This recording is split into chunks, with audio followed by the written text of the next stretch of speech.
ಮಾತನಾಡುವಾಗ್ಲೂ ಹೇಳಿದ್ರು ಇಲ್ಲಿ ಧರ್ಮ ನೋಡಬಾರ್ದು, ಅವ್ರು ಎಲ್ಲಿಂದ ಬಂದಿದ್ದಾರೆ ಅವರಿಂದ ಏನ್ ಆಪತ್ತು ನೋಡ್ಬೇಕು. ಬಟ್ ರಾಜಕಾರಣಿಗಳು ನೋಡ್ತಿರೋದೇ ಧರ್ಮ ಅಲ್ವಾ? ಅನ್ಫಾರ್ಚುನೇಟ್ಲಿ ಅವರಿಂದ ಹಾಕಲಾಗುವ ಓಟ್ಗಳಿಗೋಸ್ಕರ ಅವ್ರಿಗೆ ಫ್ರೀ ಆಗಿ Aadhaar card, current connection, water connection ಕೊಟ್ಟು ಸಾಕ್ತಿರೋದು ನನ್ನ ಪಕ್ಷ ಹೇಳ್ತಿಲ್ಲ ಸರ್. ಓವರ್ ಆಲ್ ರಾಜಕಾರಣಿಗಳಿಂದಾಗಿ ಅಕ್ರಮ ನಿವಾಸಿಗಳು ಇಲ್ಲಿ ಆರಾಮಾಗಿದ್ದಾರೆ ಅನ್ನೋ ಆರೋಪ ಇದೆ. ಬಿಕಾಸ್ ಆಫ್ ಧರ್ಮ, ಬಿಕಾಸ್ ಆಫ್ ಧರ್ಮ. ಇದೊಂದು ದೊಡ್ಡ ರೋಗ. ಮೋದಿ ಆಗ್ಲಿ ಇವರು ಶುರು ಮಾಡಿದ್ದನ್ನ ಅಲ್ಲ, NRC CAA ತಂದಾಗ ಇವ್ರು ಏನ್ ಮಾಡಿದ್ರು, ಪ್ರಪಂಚದ ನಮ್ಮ ದೇಶದ ಒಂದು 7 ಕಂಟ್ರೀಸ್ ಅಕ್ಕಪಕ್ಕ ಇದಾರಲ್ವಾ, ಆ ಕಂಟ್ರೀಸ್ ಇಂದ ಎಲ್ಲಾ ಹಿಂದೂಗಳು ಬರ್ಬಾರ್ದು, ಮುಸಲ್ಮಾನರು ಬರಬಾರ್ದು, ಇದೆಲ್ಲ ರಾಜಕಾರಣಕ್ಕೋಸ್ಕರನೇ ಮಾಡೋದು. ಕರ್ನಾಟಕ ರಾಜ್ಯ ಯಾವ ಬಾರ್ಡರ್ ಸ್ಟೇಟ್ ಇಂಟರ್ನ್ಯಾಷನಲ್ ಬಾರ್ಡರ್ ನ ಶೇರ್ ಮಾಡಲ್ಲ. ಇವರೆಲ್ಲ ಬರ್ತಿರೋದು ಎಲ್ಲಿಂದ? ಅಲ್ಲಿರುವ ರಾಜಕಾರಣ ಯಾವ ಸರ್ಕಾರದ್ದು? ಅಲ್ಲಿನ ರಾಜ್ಯ ಸರ್ಕಾರಗಳು ಯಾವುವು? ಕೇಂದ್ರ ಸರ್ಕಾರ ಯಾವುದು? ಇವತ್ತು ಇವ್ರು ಇಲ್ಲಿ ನಿಂತ್ಕೊಂಡು ಅಶೋಕ ಅವರಾಗಿರ್ಲಿ, ಇಲ್ಲ ಅಶ್ವಥ್ ನಾರಾಯಣ ಅವರಾಗಿರ್ಲಿ, MG ಮಹೇಶ್ ಅವರಾಗಿರ್ಲಿ, 25 ಲಕ್ಷ ಜನ ಕರ್ನಾಟಕದಲ್ಲಿ ಇದ್ದಾರೆ. ಇವ್ರಿಗೆ ಗೇಟ್ ಪಾಸ್ ಕೊಟ್ಟವ್ರು ಯಾರು? ಇದನ್ನ ಪ್ರಶ್ನೆ ಮಾಡ್ಬೇಕಾದ್ರೆ ಯಾರಿಗೆ? ಅಲ್ಲೇ ನೀವು ತಡೆ ಮಾಡಕ್ ಆಗಿಲ್ವಾ? ಮೆಕ್ಸಿಕೋ ವಾಲ್ ಕಟ್ಟಿಸಿದ್ರಲ್ಲ ಟ್ರಂಪ್, ಅವಾಗ ಇಲ್ಲಿಂದ ನಮ್ಮ ದೇಶದವರು ಎಷ್ಟು ಜನ ಸಿಕ್ಕಾಕೊಂಡ್ರು. ಆ ತರ ನಾವು ಡಿಫೆನ್ಸ್ ಬಜೆಟ್ 6.5 ಲಕ್ಷ ಕೋಟಿ ಖರ್ಚು ಮಾಡ್ತಿರೋರು ಒಂದು ವಾಲ್ ಹಾಕೊಳಕ್ ಆಗಲ್ವಾ? ಜಾಗ ಕೊಡ್ತಿಲ್ಲ, ಜಾಗ ಕೊಡ್ತಿಲ್ಲ. ಅವ್ರು ಕಳಿಸಿದ್ರು ಸರಿ ರಜಾಕ್ ಅವರೇ, ಇಲ್ಲಿರೋ ರಾಜಕಾರಣಿಗಳು ಸಾಕೊಂಡಿದ್ದಾರೆ. ಅವರು ಇಲ್ಲ ಕೇಳಿ,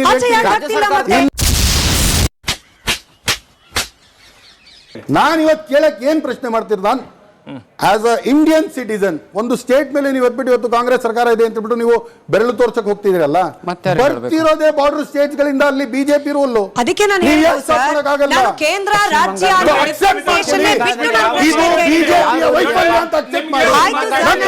ಪ್ರಶ್ನೆ ಕೇಳಿದ್ದು ಅವ್ರು ಕಳಿಸ್ತಿದ್ದಾರೆ. ಬಂದೆ ಸರ್, ನಿಮ್ಗೂ ಕೇಳ್ತೀನಿ ಪ್ರಶ್ನೆ, ನನ್ನ ಹತ್ರ ಇದೆ. ಪ್ರಶ್ನೆಗೆ ಉತ್ತರ ಕೊಟ್ಟಿಲ್ಲ. ನೀವು ದೊಡ್ಡ ಲೆಕ್ಕ ಕೊಟ್ರಿ, ಕಾನೂನೆಲ್ಲ ಹೇಳಿದ್ರಿ, ಬಟ್ ನೀವ್ ಹೇಳಿದ್ರಿ ಕೇಂದ್ರ ಸರ್ಕಾರದವ್ರು ಕಳಿಸ್ತಿದ್ದಾರೆ ಅಂದ್ರೆ ಬಿಡ್ತಾ ಇದ್ದಾರೆ ರಾಜ್ಯಗಳ ಒಳಗೆ. ನಾನ್ ಕೇಳಿದ ಸಿಂಪಲ್ ಪ್ರಶ್ನೆ, ಅವ್ರು ಬಿಟ್ರು, ಇಲ್ಲಿ ರೋಡ್ ಸಾಕೊಳ್ತಿದ್ದಾರಾ? ಹೊರಗೆ ಯಾಕೆ ಆಗ್ತಿಲ್ಲ? ನೀವು ಅದಕ್ಕೆ ಬಿಟ್ಟು ಬೇರೆ ಎಲ್ಲದಕ್ಕೂ ಉತ್ತರ ಕೊಟ್ರಿ.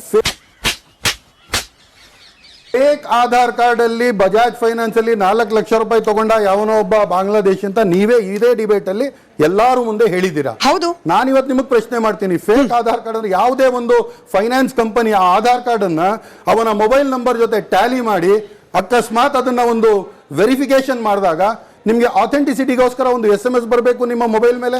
ವ್ಯವಸ್ಥೆ ಎಷ್ಟು ಹುಡುಕಾಗಿದೆ ಅನ್ನೋದು ಅದ್ರಲ್ಲಿ ಗೊತ್ತಾಗಲ್ವಾ? ಕೇಂದ್ರ ಸರ್ಕಾರ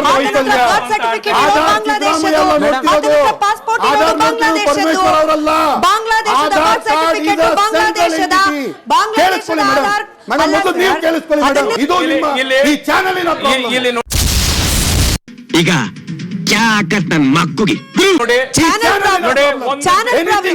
ರಜಾಕ್ ಅವ್ರ ಪ್ರಕಾರ ಅಕ್ರಮ ಬಾಂಗ್ಲಾದೇಶಿಗಳನ್ನ ಹುಡುಕಿ ಆಚೆ ತೆಗೆಯೋದು ಚಾನೆಲ್ ನ ತಪ್ಪಂತೆ.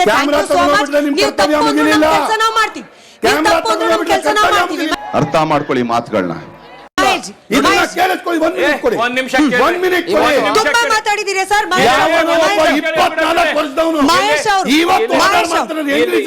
ಮಹೇಶ್ ಅವರು.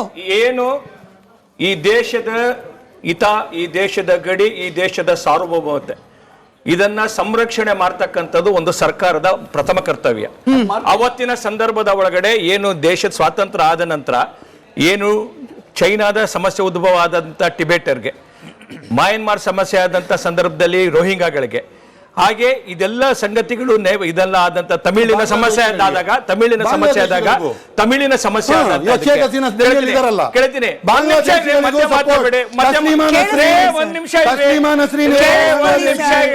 ಅವತ್ತಿನ ಕಾಂಗ್ರೆಸ್ ಸರ್ಕಾರ ಪಾಲಿಸಿ ಮಾಡಿತ್ತು, ಇದ್ರ ಆಧಾರದ ಮೇಲೆ ಈ ದೇಶದ ಒಳಗಡೆ ಜನ ನಿರಾಶ್ರಿತರಾಗಿ ಬಂದಂತವರಿಗೆ ಅವಕಾಶ ಕೊಟ್ಟಿರ್ತಕ್ಕಂಥದ್ದು ಸತ್ಯ. ಅದು ನಮ್ಮ ದೇಶದ ಒಂದು ಅಗತ್ಯಕ್ಕೆ ಸಲುವಾಗಿ ಮಾಡಿದಂತದ್ದು.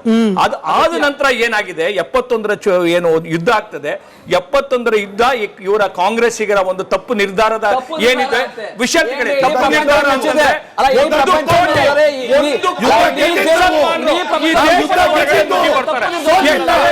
1 ಕೋಟಿ ಬಾಂಗ್ಲಾದೇಶಿಯರು ಭಾರತದೊಳಗಡೆ ಬರ್ತಾರೆ, ಬಾಂಗ್ಲಾದೇಶಿಯರಿಗೆ ಆಶ್ರಯ ಕೊಡ್ತಾರೆ. ಅವರು ಇಡೀ ದೇಶದ ಬೇರೆ ಬೇರೆ ಭಾಗದಲ್ಲಿ ಇವತ್ತು ವಿಂಗಡಣೆ ಆಗಿದ್ದಾರೆ. ಎಷ್ಟು ಜನ? 1 ಕೋಟಿ ಜನ ಬಂದಿರತಕ್ಕಂಥದ್ದು ಇವತ್ತು ದೊಡ್ಡ ಸಂಖ್ಯೆ. ಇವತ್ತು 1 ಕೋಟಿ ಜನರನ್ನ ಡಿಪೋರ್ಟ್ ಮಾಡ್ತಕ್ಕಂಥದ್ದು ದೊಡ್ಡ ಸಂಗತಿ. ಹೂ ಸ್ಟಾಪ್ಡ್ ಯು?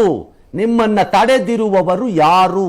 ಮಾನವೀಯತೆ ದೃಷ್ಟಿಯಿಂದ ಅವರನ್ನ ಸರಿಯಾದ ರೀತಿಯಲ್ಲಿ ವಾಪಸ್ ಕಳಿಸ್ಬೇಕು, ಇಲ್ಲಾಂದ್ರೆ ಇಲ್ಲಿ ಉಳಿಸ್ಕೊಳ್ಳಿಕ್ಕೆ ಕಾನೂನಾತ್ಮಕವಾಗಿ ಯಾವ್ದಾದ್ರು ಪ್ರಕ್ರಿಯೆ ಇದೆಯಾ ಅದನ್ನ ಗಮನಿಸಬೇಕು ಅಂತ ಕೂಡ ಕೆಲ ಮಹಾನ್ ಮಾನವತಾವಾದಿಗಳು ಮಾತನಾಡ್ತಿದ್ದಾರೆ ಸರ್.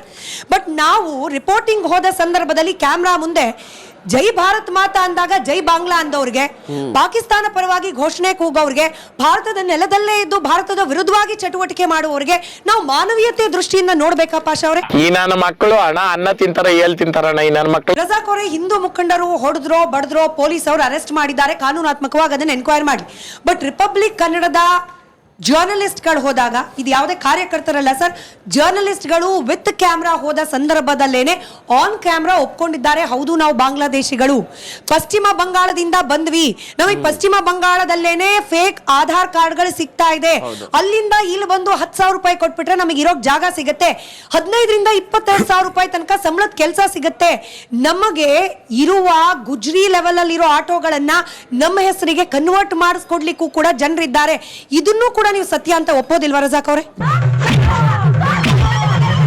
ಮೇಡಮ್, ಪಶ್ಚಿಮ ಬಂಗಾಳದ ಚುನಾವಣೆ ಹತ್ರ ಬರ್ತಾ ಇದೆ. ಕಳೆದ 2 ಚುನಾವಣೆಗಳಲ್ಲಿ ಬಿಜೆಪಿಯಲ್ಲಿ ಒಳ್ಳೆ ಪರ್ಫಾರ್ಮೆನ್ಸ್ ಮಾಡಕ್ ಆಗಿಲ್ಲ. ಅದಕ್ಕೋಸ್ಕರ ಇವಾಗ ದೇಶಾದ್ಯಂತ ಒಂದು ಪಶ್ಚಿಮ ಬಂಗಾಳದ ವಿರುದ್ಧ ಎಲ್ಲ ಮಮತಾ ಬ್ಯಾನರ್ಜಿ ಮಾಡ್ತಿರೋದು ಎಲ್ಲ ತಪ್ಪೇನೆ. ನಮ್ಮ ಕ್ಯಾಮ್ರಾ ಮುಂದೆ ಬಿಜೆಪಿ